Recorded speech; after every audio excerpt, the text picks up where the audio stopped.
은혜 가운데 평안하셨습니까? 옆에 사람 인사하세요. 사랑합니다. 축복합니다.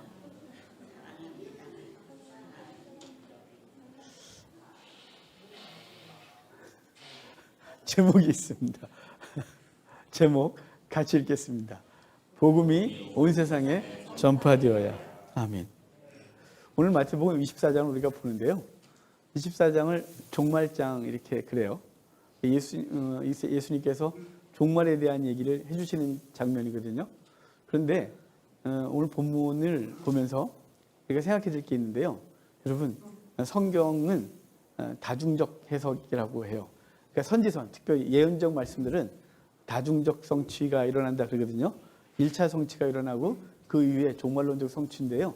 그러니까 오늘 특별히 마태복음 이제 24장을 우리가 오늘부터 볼 텐데, 종말에 대한 예언은 1차적인 종말은 예루살렘의 심판이에요. 그래서 주 70년에 성전이 파괴된 것을 1차적으로 예언하고, 그리고 그것은 종국적으로 이 세상의 종말에 대한 예언을 함께 해주는 거예요. 그러니까 같이 약간 묘하게 엉켜 있어요. 그러니까 주 70년에 예루살렘이 성전 파괴되는 것에만 집중하면 중요한 걸 놓치고, 또 종말에만 집중하다 보면 당시 그들에게 하시고자 했던 얘기들을 놓치기도 하고 그렇습니다. 그러니까 우리가 24장을 보면서 당시 그들에게 이루어졌던 하나님의 예언, 그리고 그것이 종말론적으로 예수님께서 재림하실 때 주어지는 종말적 예언도 함께 보는 시간이 되어야 할 것입니다.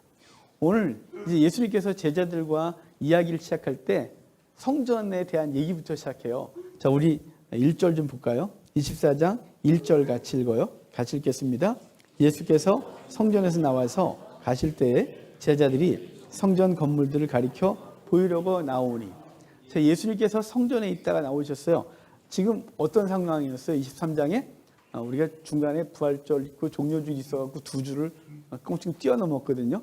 그런데 23장에 화 있을진저 바리새인과 서기관들이요 라고 했었죠. 그 앞에는 이제 논쟁이 있었고 여러 가지들. 그러니까 지금 성전에서 그 제자들을 향하여 얘기했었어요. 서기관과 바리새인들의 화, 그들의 위선을 주의하라고. 너희는 그렇게 살지 말라고. 그런 얘기를 성전에서 하시고 나서 성전에서 이제 나오셨어요. 나오고 있는데 제자들이 묻는 거죠. 선생님, 성전을 보십니까? 이렇게. 여기 그러잖아요. 나갈 때 제자들이 성전 건물을 가리켜 보이려고 나오니 그러는데요. 마가복음과 누가복음도 이 말씀을 그대로 기록하고 있거든요. 근데 약간 좀 달라요. 한쪽에선 제자가 선생님 이렇게 이 성전에 이렇게 물었고, 또 어디선 그 다른 사람들이 이 성전에 대해 물어요. 왜 성전에 대해서 묻고 성전을 보라고 하냐면 그 성전이 너무 아름다웠거든요. 이 성전이 언제부터 지어졌냐면 주전 20년 전부터 지어졌어요. 그래서 언제 완공됐냐면 주 63년에 완공됐어요. 그러니까 성전이 약 80년 정도 지어진 거예요. 근데 예수님은 그 중간 정도, 주 30년 정도에 예수님이 지금 오늘 본문이니까 그 50년 전부터 시작돼서 그 성전 건축하고 한 9년 정도 됐을 때 외형이 완성돼요. 그래서 거기서 예배를 시작했거든요. 그러니까 그 헤롯이 이것을 짓고 예수님께서 활동할 때쯤 되면 정말 웬만큼 화려한 건 다 완성됐고 세세한 것들이 아직 덜 돼갖고 그게 63년까지 예수님 사후 30년 정도를 더 지어야 했어요. 그 엄청난 건물이었죠. 예루살렘이라고 하는 그 나름의 영역. 그러니까 우리 서울 그러면 사대문 안도 서울이고 사대문 바깥도 서울이잖아요. 그 예루살렘이라고 하는 그 나름대로 그 좁은 영역의 4분의 1 정도가 예루살렘 성전터예요. 엄청나게 크죠. 당시 고대 때는 엄청난 성전이었어요. 가면 진짜 축구장 크기만 해요. 이 성전 마당이 굉장히 크거든요. 헤롯이 유대인들의 마음을 사기 위해서, 헤롯은 원래 에돔 족속이었잖아요. 에돔 족속이었는데 마카비 집안 때, 그러니까 하스몬 왕조 때 힐카누스라는 왕이 에돔을 점령하고 에돔 사람들에게 강제 할례를 행하고 유대인으로 만들어 버려요. 그런데 역사가 희한하게 돌아가서 그 강제 할례를 시킨 그들 속에서 유대인들의 왕이 나오는 거죠. 얼마나 싫겠어요? 그러니까 헤롯이 지지를 못 받으니까 그 사람들에게 무엇을 해주면 좋을까? 그러다가 성전을 제대로 지어주면, 원래 유대인들이 성전 중심이니까 그래 성전 제대로 한번 지어줄게. 그래서 자기의 지지도를 높이려고 통치력 수단으로 성전을 재건해요. 1차 성전은 솔로몬 성전이고요. 2차가 스룹바벨 성전이죠. 그리고 이것이 3차 성전인데 누구는 이걸 2차 성전이라고 그러고 3차 성전은 메시아가 와야 지어진다고 그래서 3차 성전 지어야 되고 또 이런 이상한 운동을 하시는 분들이 계세요. 하여간 2차 성전이 스룹바벨이고 왜 3차 성전이라고 말하는 사람이냐, 아예 새로운 성전이기 때문에. 또 이걸 2차라고 하는 사람은 스룹바벨 성전이 부서진 적이 없었고요. 오염은 됐었죠. 그래서 그것을 부시고 재건했기 때문에 그냥 그것에 그거다, 연결이라 해서 이 성전이라고 하지만 하여간 어찌됐거나 이 성전을 무지하게 화려하게 해줬어요. 예루살렘을 다녀오신 분도 계실 줄 알아요. 여러분 가면 예루살렘은 무슨 돌로 졌냐면 우리 예배당이 비슷하네. 이 돌로, 이런 돌로 졌어요. 색깔이 이렇게 미색으로 졌어요. 거기 돌은 그 법적으로 이스라엘은, 예루살렘은 반드시 그 돌로 외장을 하게 돼 있어요.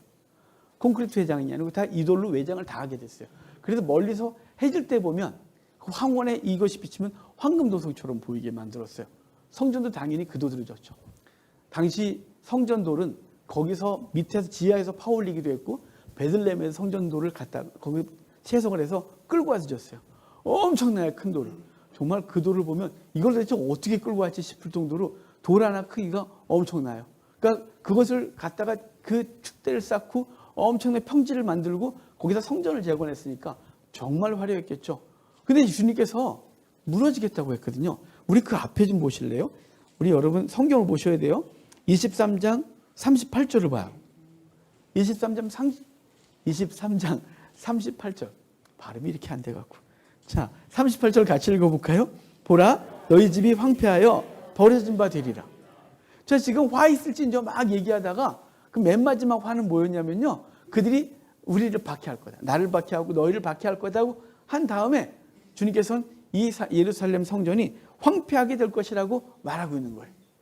제자들이 그 얘기 듣다가 좀 당황스러운 거죠. 아직 완공도 안 됐어요. 그리고 예루살렘 성전은 엄청나게 화려하게 지어지고 있었어요. 그 규모가 엄청났고 그 돌을 무너뜨리는 것 자체가 불가능할 정도로 엄청난 돌 갖다 쌓기 시작했어요. 그러니까 그걸 보는 제자들은 참 이 자부심이 빵빵했는데 주님께서 말씀하시기를 이 집이 황폐하게 될 거라는 거죠. 그러고서 성전에서 딱 나온 다음에 돌아보면서 그런 거죠. 선생님, 보고 계십니까? 이거죠. 어떤 느낌일까요? 이게 무너져요? 이렇게 화려한 게요? 엄청나잖아요. 우리 민족의 자부심이죠. 이건 지중해 권 어딜 가도 이만한 성전은 없어요. 여러분, 세계문화유산 1호가 파르테논 신전이잖아요. 파르테논 신전 가봐도 예루살렘 터처럼 화려하지 않아요. 그냥 돌산에다가 돌산 위에 이렇게 신전들이 쭉 있고 신전들이 부속 신전들이 쫙 있는 곳이에요. 막 돌산에 이렇게 석회 앞 돌산에. 예루살렘은요 그거를 메꾸고 그냥 평지를 만들고 그 평지 위에다가 성전을 쌓았으니까 그 규모가 어마어마했어요. 당시 규모로 봤을 때는. 그러니까 그들은 대체 이게 무너진다는 말도 안 된다. 이곳은 하나님의 집이다. 뭐 이런 거 있잖아요. 제자들이 그래서 부른 거예요. 제자들이 성전 건물을 가리켜 보이려고 나왔대요. 선생님 나오시죠. 보세요 이거. 그래서 다른 성경들은 다 이 성전을 보라고 말하는 거예요. 여러분 이게 마치 우리나라 같지 않아요? 우리나라가요 10대 교회 중에 세계 10대 교회 중에 우리가 거의 다 갖고 있어요. 대단한 민족이죠. 근데 지금 선교 대상국 됐어요. 왜냐하면 10분의 1도 안 돼요. 우리 크리스찬이. 우리나라 중에 5천만에 옛날 1,000만? 그 500만? 뭐 이렇게 돼야 되잖아요. 안 돼요 지금. 우리 지금 엉망됐어요. 2단까지 다 합쳐야 10분의 1 될까 말까요. 기독교 인구가 2단 빼고 못 빼고 다 빼고 나면 없어요. 건물 엄청나죠. 제가 어디 교회 그러면 또 괜히 그 사람들이 기분 나쁠 것 같으니까 말은 못 하겠고 엄청나죠. 여러분 그 앞에서 보면 진짜 궁 같아요. 궁. 어마어마하죠. 몇 천억씩 쪄갖고 건물을 쳐놨으니까요. 그러는 거죠. 보십니까 주여. 이렇게 위대한 예배당을 하나님 앞에 지어서 드렸습니다. 이런 거죠. 우리 한국교회 보셨습니까? 이 선교 역사 100년 만에 이 어마어마한 숫자를 이룬 걸 보셨습니까? 선교 역사 100년 만에 이 세계 선교 역사 속에서 선교 2위, 선교사 파송 2위 국가 보셨습니까 주여? 그런데 그렇게 막 자랑했던 우리 한국교회가 꼬꾸라져 갖고 이제는 미래를 걱정하고 이제 20년 후 30년 후에 한국교회는 대체 존속할 수 있느냐 이런 논의를 하고 있는 상황이에요. 우리가 지금 지어진 건물들은 유지 가능하겠냐, 저 건물은 대체 나중에 뭐가 될까, 저 건물은 백화점 되기에 딱 좋네, 저 건물은 체육센터 될 것 같아, 저 건물은 쇼핑센터, 저 건물은 지역 문화센터 정도 되겠네. 우리 이러고 있어요. 제자들이 이 성전을 보면서 주여 이렇게 말하고 있는데 주님이 그 성전을 향하여 말씀하고 있는 거예요. 마치 우리를 향하여 말하는 것과 너무 비슷해요.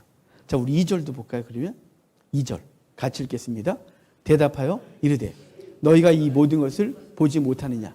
내가 진실로 너희에게 이르노니 돌 하나도 돌 위에 남지 않고 다 무너뜨려지리라. 보고 있니? 그래, 화려해. 봤어. 근데 있잖아, 너희도 보고 있지만 이게 돌 위에 돌 하나도 남지 않고 무너지게 될 거야. 나중에 주 70년에 디토스 장군에 의해서 이 성전이 파괴돼요. 완전히 파괴돼요. 완전히. 파괴된 이유가 몇 가지 이유가 있어요. 성전을 황금으로 만들었거든요. 성전 안이 황금으로 도배를 했어요. 딱 들어가면 벽이 다 황금이었어요. 어마어마했겠죠? 촛대가 다 황금이었어요. 모든 게 황금이었어요. 그것이 불타면서 녹아냈겠죠. 녹아나면 돌 틈 사이에 이 금이 막 빼겠어요. 그럼 기둥기둥마다 황금으로 다 장식을 했어요. 그리고 헛소문이 퍼지기 시작했어요. 돌 사이에 황금이 숨어 있다고. 그러니까 로마 군사들이 그걸 물었는데 돌을 다 제끼는 거예요. 다 제꼈고, 그리고 돌들 사이에 있던 걸 금을 다 했죠. 예루살렘에 지금 가면 남쪽, 성전 남쪽에, 성전 그 터 남쪽에 이렇게 보면 그 고대 때 있었던 돌들을 모아놨어요. 그 기둥들 이런 것들. 이렇게 보면 이렇게 그 문양이 이렇게 있지 않겠어요? 돌로. 돌 문양 사이에 이렇게 보면 황금이 아직도 박혀 있어요. 그래서 우리끼리 그러죠. 저걸 뺏겨가? 뺏겨가 말아. 뺏겨다가 신문에 날 수 있죠. 하여간 못 들어가게 되는데 이렇게 보면 금이 아직도 붙어 있어요. 그러니까 얼마나 황금으로 많이 시장했으면. 그래서 돌 위에 돌도 남지 않는 일이 벌어진 거죠. 그들은 상상도 못했어요. 영원할 거라고 생각했어요. 근데 그게 예레미야 때도 그랬죠. 예레미야 때도, 에스겔 때도 성전, 여호와의 집이 무너지지 않는다고 했어요. 하지만 봐봐, 무너질 거야 라고 했고, 그때 바벨론에 의해서 완전히 무너졌죠. 실로 절대 무너지지 않을 거라고 생각했어요. 근데 블레셋에 의해서 실로는 완전히 불타 도시 기능을 잃었어요. 성전이 있던 장소마다 그들은 하나님의 위대한 전, 이 위대한 것이 절대 무너지지 않는다고 생각했지만 다 무너졌어요. 하나님은 교회를 무너뜨린 게 아니에요. 하나님은 인간의 아성을 무너뜨린 거예요. 인간들의 기대를 무너뜨리는 거죠. 우리가 자랑하는 걸 무너뜨리는 거예요. 한국교회가 자랑하는 건물 무너뜨리는 거예요. 숫자 무너뜨리는 거예요. 그럼 우리는요? 우리가 자랑하는 세상 것들 무너지는 거예요. 그게 아무것도 아닌 것이거든요. 보십니까 주여, 내가 이만큼 이뤘습니다. 보십니까 주여, 내가 이만큼 높은 자리에 올랐습니다. 보십니까 주여, 내가 이러이러한 일을 했습니다. 라고는 이 땅에서 모든 것들은 사라질 거에 대해 말하는 거예요. 하나님 보시기에 아무것도 아닌데 우린 잠시 있다가 사라질 이 땅의 것들을 자랑하고 이것이 대단하다고 여기며 이것으로 하나님의 영광을 돌리겠다고 말하는 우리의 모습이 있는 거예요. 여러분, 한국교회가 그거 자랑하다가 이 비참한 일을 겪고 있는 거예요. 미래가 없는 거예요. 여러분 보십시오. 우리가 얼마나 되는지. 우리 김명달 기사님 맨날 찬양 그만둔대요. 왜냐면 옛날 같으면 우리 찬양 안 해야 돼요. 우리 나이 무슨 이거라고 앉아 있어요. 이거는 다 20대, 30대 초반, 30대 중반 되면 그 다음 물려줘야 돼요. 근데 지금 50대 중반에 이러고 있잖아요. 내일 모레 한갑이에요? 이러고 있어요. 왜 그럴까요? 없어서요. 우리 교회만 그런 게 아니에요. 여러분, 우리 교회만 그런 게 아니라 대부분의 교회가 그러고 있어요. 전도사 구하기를 하늘의 별처럼 구해요. 요새는 없어요. 왜냐하면 신학생들이 있는데 사역자는 없어요. 신학교나 문 닫고 있어요. 지금 미달 사태가 벌어져서. 왜 이렇게 됐을까요? 우리가 겉에 거 세상 거 자랑하다가 주님이 그거 허물어 버리는데 우린 그건 안 무너질 거라고 생각했어요. 우리 한국교회가 영원할 거라고 생각했어요. 근데 너무 무너져서 빨리 무너져서 어떻게 이럴 수 있나 싶을 정도로 수습도 안 되고 방법도 못 찾겠고, 아무리 목사들이 모여서 머리를 맞대고 기도하고 방법을 찾으려고 해도 방법도 못 찾는 이런 상황이 우리에게 이르는 거예요. 여러분, 우리 개인의 삶도 똑같아요. 하나님 보시기에 세상 것 갖고 자랑하지 마십시오. 그거 갖고 대단한 일을 할 것 같으나 하나님 불어보시면 아무것도 아니고 무너뜨리면 돌 위에 돌아도 남지 않는 일이 벌어질 것이기 때문에 그것으로 하나님의 일을 한다, 하나님의 영광을 받으신다가 아니라, 그것으로 영광이 아니라 하나님의 사람들로, 하나님 앞에 바르게 사는 사람들로 영광을 받으실 거예요. 자, 우리 여기 그래서 도래에 도라는 남지 않겠다고 하시면서 그럼 이제 이렇게 말씀하니까 제자들이 당황스럽잖아요. 아니, 그렇지 않아도 성전 안에서 주님이 네 집이 황폐하여 버림받으리라 그래서 그 말 듣고 충격받아갖고 나오자마자 주여 보십니까? 보소서 얼마나 위대한데 이게 그러니까 무너질 거야. 돌 위에 도라는 남지 않을 거야. 그랬더니 제자들이 또 묻는 거죠. 물어요. 자, 3절 봅시다. 같이 읽어봐요. 3절. 예수께서 감람산 위에 앉으셨을 때 제자들이 조용히 와서 이르되 우리에게 이르소서 어느 때에 이런 일이 있겠사오며 또 주의 임하심과 세상 끝에는 무슨 징조가 있어오리까? 제자들이 성전 앞에서 그랬다가 꾹꾹 참고 이제 기드론 골짜기를 걸어서 감람산으로 올라가요. 감람산에서 올라다 보면 예루살렘이 내려다 보이거든요. 예루살렘 성전이 내려다 보여요. 거기 주님께서 이제 내려오고 기드론 골짜기 지나서 산까지 올라가셨으니까 저 한숨 돌리셔야 안 되겠어요? 땀도 좀 나고 딱 앉으니까 제자들이 와서 이렇게 묻는 거죠. 선생님, 저희한테만 좀 말씀해 주시죠. 어느 때 이런 일이 벌어질 거고 그때 또 무슨 징조가 있겠습니까? 이렇게 물은 거예요. 얼마나 궁금해요. 어느 때, 어느 징조. 우리도 그렇잖아요. 대부분 한국이가 종말론자들이 언제 오냐? 날짜 따지고 92년 10월 28일 맞나요? 그것도 이제 날짜도 가물가물하네요.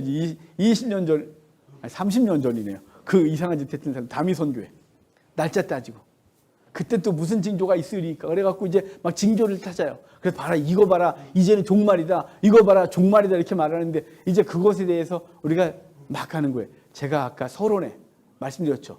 예언은 다중적 성취를 한다고. 성경의 예언은 다중적 예언, 다중적 성취. 그러니까 1차는 어떤 곳에서 벌어질 거예요? 예루살렘이 주 70년에 망하는 것에 대한 예언을 1차로 하시는 거예요. 그리고 그것은 후에 우리 종말 예언으로 주어지는 것이죠. 자, 1차적으로 보면 어느 때입니까? 그들은 지금 성전이 언제 무너집니까? 저게 언제? 그리고 무너지기 전에 무슨 징조가 있을까요? 이렇게 물은 거죠. 그럼 주님께서 이제 어느 때 어느 징조 얘기를 쭉 해줘야겠죠. 이제 그 다음부터 봅시다. 4절 5절 같이 읽겠습니다. 4절 5절. 예수께서 대답하여 이르시되 너희가 사람의 미혹을 받지 않도록 주의하라. 많은 사람이 내 이름으로 와서 이르되 나는 그리스도라 하여 많은 사람을 미혹하리라. 여기 우리가 그리스도라 그러면 우리는 예수님 메시아 이걸로만 생각을 하지만 당시 이스라엘 사람들에게 있어서 그리스도는 어떤 존재냐 제가 여러 번 말씀드렸어요. 우리가 이게 너무 이미지가 빡 박혀갖고 그리스도 그러면 메시아 이렇게 가는데 당시 사람들은 그리스도 세 개를 그리스도라 그랬어요. 그리스토스가 뭐라고요? 기름 부음 받은 자, 왕, 선지자, 제사장. 그러니까 왕이 등장해서 내가 기름 부음 받은 자야. 어떤 사람 선지자처럼 나타나서 말씀 전하면서 내가 기름 부음 받은 자야. 제사장이 이렇게 나온다는 거죠. 그러니까 그리스도가 우리가 생각하는 딱 하나가 아니라 그들이 생각하는 민족의 지도자, 어떤 지도자가 나올 거라고 생각하는 거예요. 근데 이곳저곳 나와서 내가 지도자다, 나를 따르라 이렇게 말한다는 거죠. 그래서 예수님 사후에 우리 사도행전 보면 그 사마리아 지역에 시몬이라는 사람이 마술사 시몬이라는 사람이 있어요. 이 사람이 시몬 마구스인데 얘가 당시 예수님 사후에 메시아 대우를 받았어요. 사람들이 막 추종했죠. 그래서 그가 메시아, 그리스도라고 생각했어요. 그 이에 도도라네. 갑자기 또 도도 말이 넘어갈게요. 일이 한번 헷갈리면 사도행전에 나오는 그 사람이 또 메시아로 한번 등장했었어요. 사라지는 거죠. 여기저기서 자꾸 메시아라고 지도자라고 내가 너희를 이끌겠다고 이끈다는 거예요. 근데 그거에 유혹받지 말아요. 지금도 메시아가 얼마나 많아요. 전 세계에서 그리스도가 제일 많은 나라는 우리나라인 거 아세요? 전 세계에서 재림 예수가 제일 많아요. 우리는 영적으로 대단한 나라예요. 그러니까 저 문선명 씨 돌아가셨죠? 이제 얼마 있으면 돌아가실 분 계세요. 신천지 이만희 씨. 요새 왔다 갔다 하신대요. 하나님의 교회. 그 안상홍 씨 죽었는데 그 부인이 지가 또 메시아래요. 진짜 죽으면 끝날 줄 알았는데 계속 나와요. 여기저기 계속 나와요. 저 감옥에 계신 여러분들도 계세요.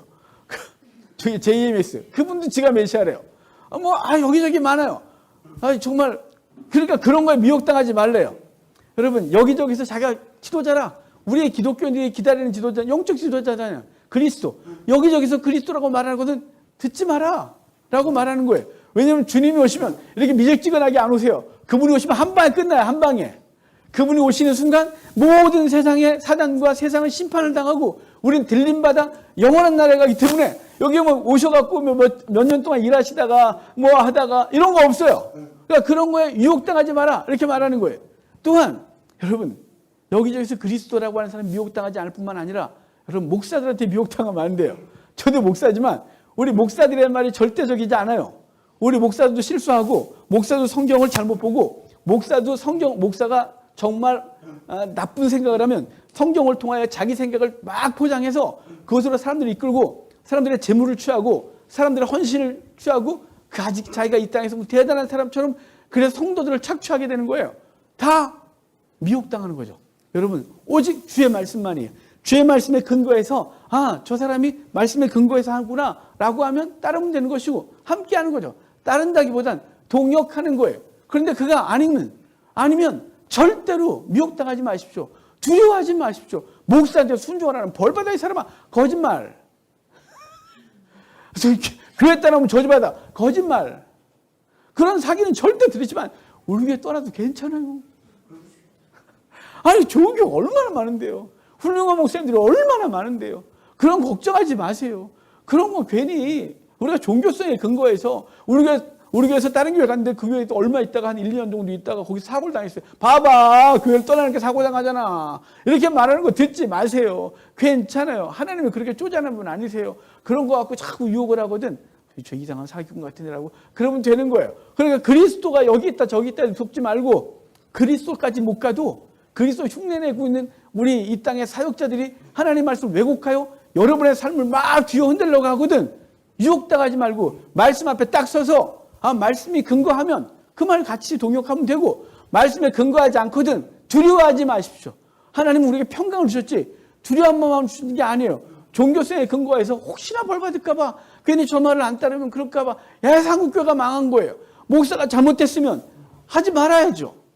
그죠? 제가 잘못하면 여러분 제가 분명히 했어요. 저한테 말하라고. 근데 제가 안 들어먹거든. 떠나시라고. 그게 하나님 앞에 바른 거라고. 우리 한국교회가 왜 망하냐면요. 목사가 잘못된 거 성도들이 알아요. 신기하게 잘 알아요. 근데도 같이 가요. 그럼 논란 있는 교회들 많잖아요. 그럼 가서 성도들한테 물어봐요. 여기 왜 있냐고. 그러면 그래서 있어야 되는데요. 떠나면 제가 너무 답답해요. 왜냐면요. 그 사람과 함께하고 있기 때문에 그 사람이 계속 그 짓을 하는 거예요. 예전에 포천에 할렐루야 기도원이 있어요. 지금도 있어요. 김계화 씨. 그 사람이 이렇게 뭐 성령 수술 뭐 그래갖고 이렇게 깍 하면 여기 간땡이 뭐 피덩어리 빼고 막 이랬어요. 그 다음에 또 뭐 생수?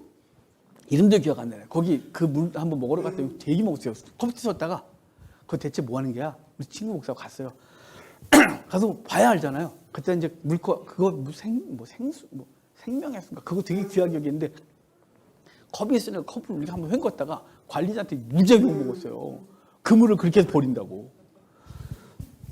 그냥 먹어야 되는데. 우리 아버지가 우리 시골교회 목사님은 거기 아니라 했다가 우리 시골 목사님 쫓겨났어요. 그거 하지 말라고. 거기 가지 말라고. 이단이라고. 저희 아버지가 시골교회 있지 않았겠어요? 그래서 저희 아버지한테 아버지 그거 바르지 않다고 목사님 맞는데 왜 그랬냐고 했더니 저희 아버지가 하시는 말씀. 우리 아버지가 이렇게 말씀하세요. 저희 아버지는 항상 욕으로 시작하시니까 이해해주세요. 이 새끼야. 네가 뭘 알아. 거기 김계 원장 뒤에 목사들이 쫙 앉아있어. 그 목사들보다 네가 나? 제가 전사 때니까요. 아버지 그 다 속고 있는 거예요. 시끄러. 그리고 계속 하시다가 안 하셨어요. 아버지도. 여러분 김계화가 뭐 했냐면 목사님들 일어나세요. 그래서 다 초청해요. 그리고 나갈 때 봉투 하나씩 다 줬어요. 교통비. 여러분 교통비 받는데 안 나와요?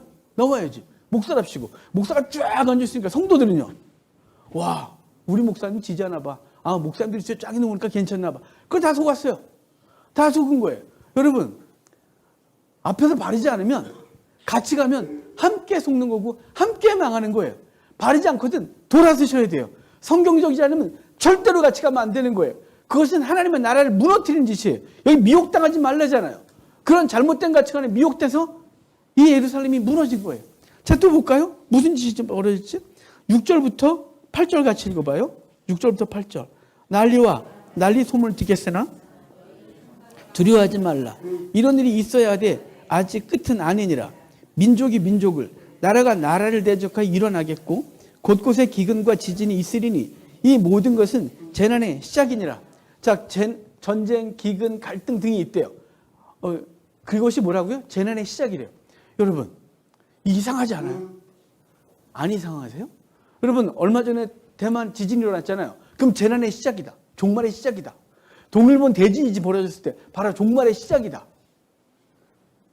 우크라이나 전쟁 빵 터지고 지금 여기저기서 이스라엘 전쟁 터지고 막 그러니까 봐라 이제 종말이다. 지금 종말론자들이 지금 떠드는 거예요. 지금 이 시대. 저한테 메일 오고 막 그러거든요. 봐라 이제 예수님 오 시대 됐다. 이거 뭐 시대적 징조다 뭐 등등. 1차 대전 때는요. 2차 대전은요. 유럽에서 몽골군이 막 몰려올 때는요. 얼마나 무섭겠어요. 유럽 사람들이 이렇게 뭉개진 사람들이 막 몰려오는데 그렇겠어요. 조그만 말 타고 조랑말 같은 거 타고 오더니 막 때려 죽이니 자기들 속도보다 더 빠르니 말의 속도만큼 세상을 점령하니 얼마나 무섭겠어요. 그때 세상에 종말이라 그랬어요. 여러분 근데 왜 지금까지 맨날 시작하다 말아요. 주님 어떻게. 그래서 세상 사람들은 속는 거죠. 그래서 기독교 믿지도 않는 거예요. 얘는 맨날 시작해. 옛날 시작이래. 여러분 여기 시작이라는 단어를 잘 아셔야 돼요. 이 시작이라는 단어가요. 이 아르케라는 헬라어인데 이게 두 가지 뜻이 있어요. 하나는 시작, 하나는 원인 이런 뜻이에요. 여러분 그러니까 여기에 먼저는 시작이라는 단어는 그 뒤에 시작이라고 해석하려면 우리가 9절부터 얘기를 봐야 되고요. 여기 8절까지는 원인으로 해석하면 되는 거예요. 자, 왜 종말이 오냐? 너희들 죄 때문인 거죠. 소돔과 고모라 심판이 뭐 때문이었을까요? 그들이 죄가 가득했기 때문에. 소돔이 소돔이 온갖 성적으로 그리고 세속적으로 타락했기 때문에 하나님은 소돔을 심판하셔야 했던 거죠. 아브라함에게 가나안 땅에 400년 만에 4대 만에 다시 오겠다고 했던 그 애굽에 갔다가 너희 후손이 4대 만에 오겠다고 할 때 가나안 땅을 어떻게 한다고 심판할 건데 이유가 뭐예요? 죄가 꽉 차면. 자, 이 너희들의 이 재난의 시작, 재난의 원인은 뭐냐? 죄라는 거예요. 그래서 갈등하고 싸우고 온갖 것들을 통하여 너희들은 재난의 근원, 원인이 그런 것을 알 것이라고 말했고 뒤에 시작이라고 본다면 어떤 시작이냐면 그 재난은 종말에 대한 얘기가 아니라 너희들에게 재난의 시작이라는 거예요. 자, 우리 9절 봐요. 9절 같이 읽겠습니다. 그때 사람들이 너희를 환난에 넘겨주겠으며 너희를 죽이리니 너희가 내 이름 때문에 모든 민족에게 미움을 받으리라. 자, 세상이 죄가 가득하고 갈등하고 싸우고 막 전쟁을 벌이고 막 그럴 때 그때 너희들의 재앙이 시작이다. 그러니까 세상은 너희들의 소리를 듣지 아니하고 너희들의 그 착한 행실과 이 모든 것들이 박해를 당하게 될 거라는 거죠. 이거 재난의 시작은 뭐라고요? 너희들이 박해를 당할 거라고요. 그래서 어떤 일이 벌어지냐면 실제적으로 이스라엘 백성들은 초기 기독교가 유대교한테 박해를 당해요.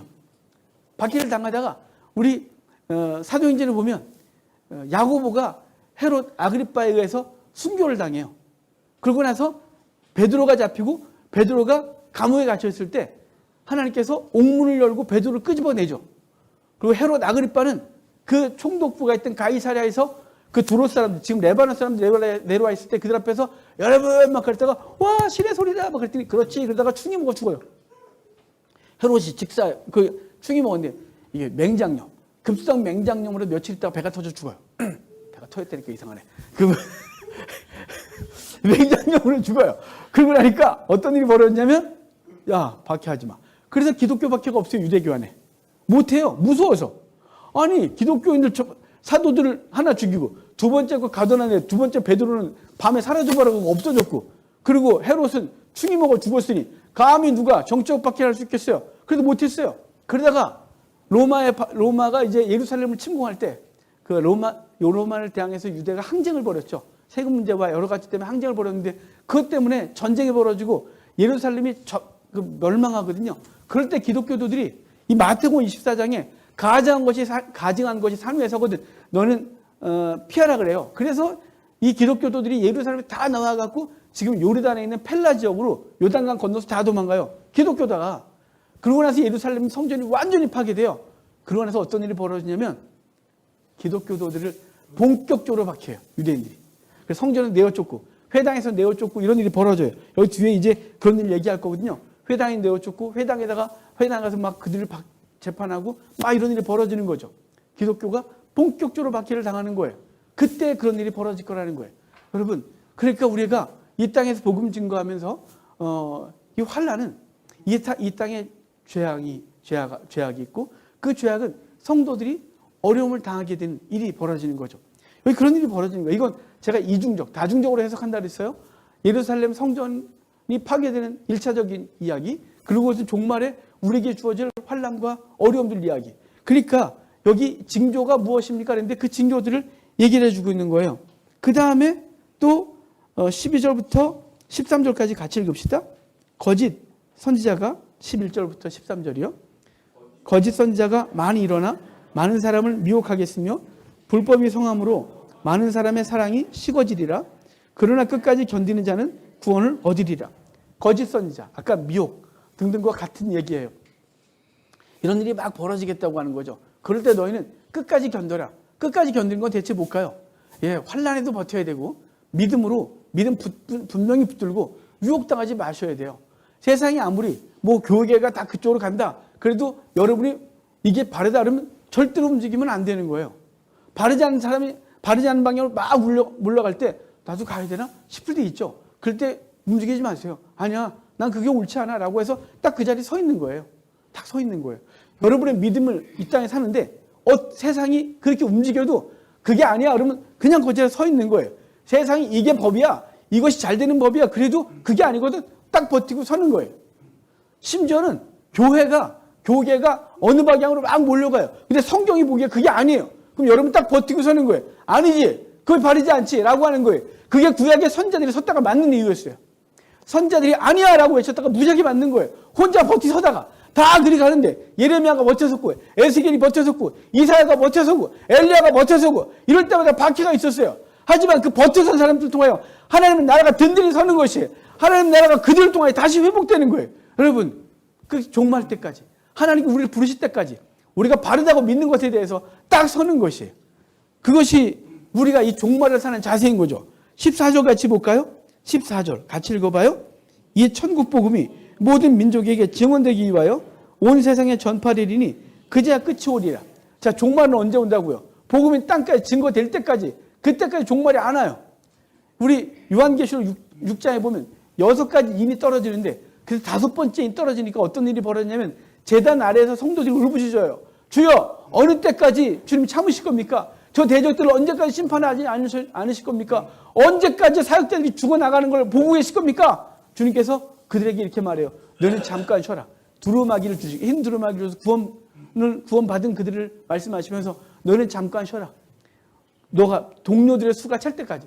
이 동료들의 수가 찬다는 건요, 복음 증거하다가 죽는 사람들이 계속 생길 때까지, 그리고 그 마지막 복음이 증거될 때까지 많은 순교자들이 생길 텐데 그럴 때까지, 그러고 나면 의미 있게 복음이 민족에게 다 증거되면 그때야 끝이 오리라. 이게 요한계시록의 말이고 주님께서 하신 말씀인 거예요. 여러분, 그러면 우리가 뭘 해야 될까요? 예수님이 빨리 오시길 원하신다면 복음 증거해야 돼요. 예수님이 빨리 오시길 원한다면 우리의 삶 가운데서 성경을 가지고 살고, 그리고 주변에 아직 하나님을 알지 못하는 사람들에게 복음을 증거하는 일을 열심으로 감당해야 되는 것이죠. 한국교회가 힘을 잃었지만 선교를 포기할 수 없는 이유는 그것이 주님의 재림을 앞당기는, 주님이 오신다고 하셨던 약속이 전쟁이다, 기근이다, 지진이 있었다, 이때가 종말이다, 그런 소리에 휘둘리지 말고, 여기저기서 메시아라고 하는 거 휘둘리지 말고, 성경적이 아는 얘기를 떠드는 목사들의 소리에 휘둘리지 말고, 오직 하나님의 말씀 붙들고 복음 증거하여 주님께서 때가 되면 만민에게, 그리고 마지막 한 사람에게 복음이 증거되면 그때가 끝이 오겠다고 하신 주의 말씀 기억하고 우리는 그 사명에 와요. 오늘 우리는 교회를 섬기고 있는 거예요. 여러분, 교회가 있어야 될 이유, 그것은 목사 밥줄이가, 그러지 마십시오. 그런 거 아니에요. 여러분, 고맙긴 합니다. 여러분. 하지만 여러분, 제가 여러분 밥줄 때문에 이걸 한다면 저처럼 비참한 인간은 없습니다. 그러면 안 해요. 그건 아닌 거예요. 그건 아닌 거예요. 차라리 몸을 움직여 돈을 버는 게 훨씬 마음도 편하고 신간이 편합니다. 여러분, 그게 아니에요. 그럼 중요한 건 뭐냐면 교회가 있어야 될 이유, 여러분이 이렇게 예배당 와서 예배 드려야 될 이유, 목숨 걸고 예배자를 지켜야 될 이유, 성도의 공동체를 포기하지 않을 이유, 그것은 땅끝까지 복음이 증거되는 일에 이 교회 공동체가 중요한 역할을 하기 때문에 그렇습니다. 공동체가 없으면 그 일을 감당할 수가 없습니다. 그래서 목숨 걸고 예배당을 지켜야 되고, 목숨 걸고 성도의 공동체를 지켜야 되고, 목숨 걸고 예배해야 되는 거예요. 그 어떤 것보다 중요한 게 이것이, 여기서 힘을 얻어 복음이 증거되는 거고, 여러분의 힘이, 여러분이 직접 선교나가지 못해도 우리가 예배하고 우리가 하나님 앞에 드리는 예물을 통하여 선교가 진행되고 하나님 나라가 서는 것이 땅끝까지 이를 복음 증거돼야 내가 오리라 라고 했더니 이 말씀 기억하고 우리에게 주어진 이 믿음의 삶을 열심히 감당하는, 그래서 끝까지 견뎌내는 귀한 복이 있기를 주 여러분을 축복합니다.